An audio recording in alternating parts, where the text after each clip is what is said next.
면역을 좋아지게 하는 면역 다이어트에서 가장 핵심이 해독을 하는 건데요.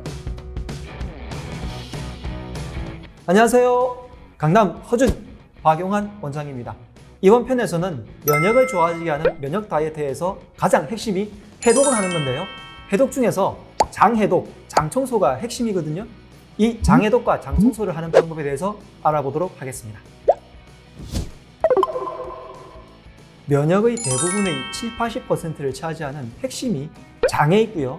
이 장 안쪽에서 어떤 일이 벌어지냐면 우리가 먹은 음식물들이 들어와서 장의 벽을 통해서 안쪽으로 들어갈 때 좋은 영양소만 통과해야 되잖아요.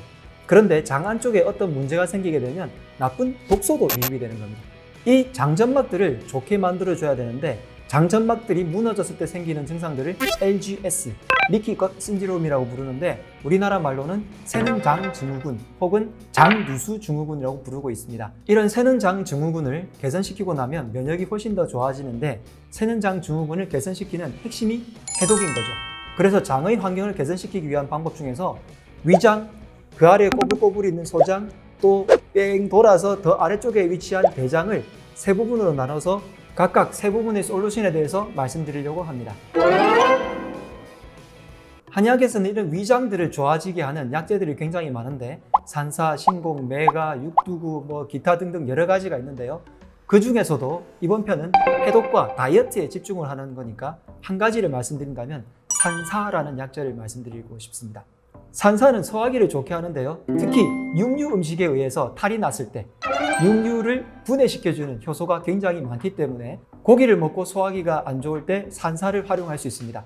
산사 같은 경우에는 콜레스테롤을 분해해서 없애는 기능이 탁월해서 지금 현재 고혈압, 고지혈증 같은 치료제를 만드는데도 굉장히 많은 연구가 이루어지고 있습니다. 그래서 위장을 좋아지게 하는 솔루션은 산사라는 약재를 달여서 먹거나 이렇게 말린 것들은 칩처럼 깨물어서 먹을 수도 있거든요.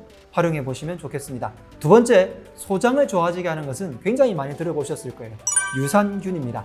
면역의 핵심이라고 부르는 부분은 위장, 소장, 대장 중에서 특히 소장에 많은데요. 이 소장 벽 안쪽에서의 점막들을 개선시키는데 유산균이 최고이기 때문에 보통 면역을 좋아지게 하는데 유산균을 먹어라 라는 말이 굉장히 많이 알려지게 된 것 같습니다. 그래서 소장을 좋아지게 하는 솔루션은 유산균 기억해 주시면 좋겠고요. 그 다음으로 대장이 있죠. 대장에서는 왜 면역 반응이 많이 일어날까요?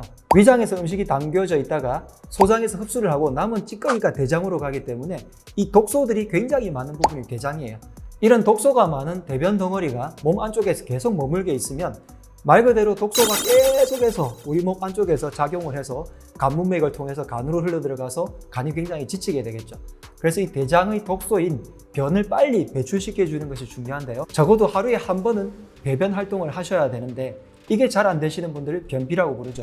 그래서 대장의 독소를 빨리 배출해내가는 방법은 식이섬유가 있어서 배변 활동을 원활하게 해줘야 되는 겁니다. 이 식이섬유는 두 가지가 있는데요. 불용성 식이섬유, 수용성 식이섬유로 있는데 불용성 식이섬유는 물에 녹지 않는 것, 수용성 식이섬유는 물 속에 녹는 것으로 구분이 되어서 이 두 가지가 골고루 있는 것이 좋습니다. 그 다음에 장 전체 환경에서 항산화 물질로 장의 점막들을 복구시켜주는 게 굉장히 중요하거든요. 장점막에 어떤 문제가 생겼을 때 제가 아까 장점막으로 나쁜 물질들이, 독소들이 들어온다고 했잖아요. 이 독소가 되는 통로들이 있습니다. 이 통로들을 치료하고 복구시켜주는 물질들을 항산화 물질들이 굉장히 많은 역할을 하는데 항산화 물질의 대표적인 게 뭡니까? 바로 비타민 C죠. 비타민 C가 많으면 장점막들을 복구하는 데 굉장히 도움이 됩니다. 그 다음으로 치료하고 복구가 된 장점막들을 잘 유지돼야 될 건데요. 집의 벽체를 보수공사할 때 복구 작업을 한 다음에 마지막에 바깥쪽에 페인트 칠을 하잖아요. 그래서 마지막으로 마감을 합니다. 이 마감하는 재료가 오일들입니다. 그래서 오일 종류, 저는 특히 그 중에서도 올리브유를 많이 추천드리는데요. 올리브유는 품질이 어느 정도 안정되어 있으니까 엑스트라 버진 같은 올리브유를 먹으면 굉장히 안정된 오일을 먹을 수가 있고요. 우리나라에서는 들기름이 굉장히 좋은데 들기름 같은 경우에는 생으로 압착한 것, 다시 말해서 볶아서 짜낸 들기름이 아니라 생으로 압착을 해서 짜낸 들기름을 드시는 것이 좋습니다. 여기에는 오메가3도 굉장히 많기 때문에 많이 추천을 드리고 있고요.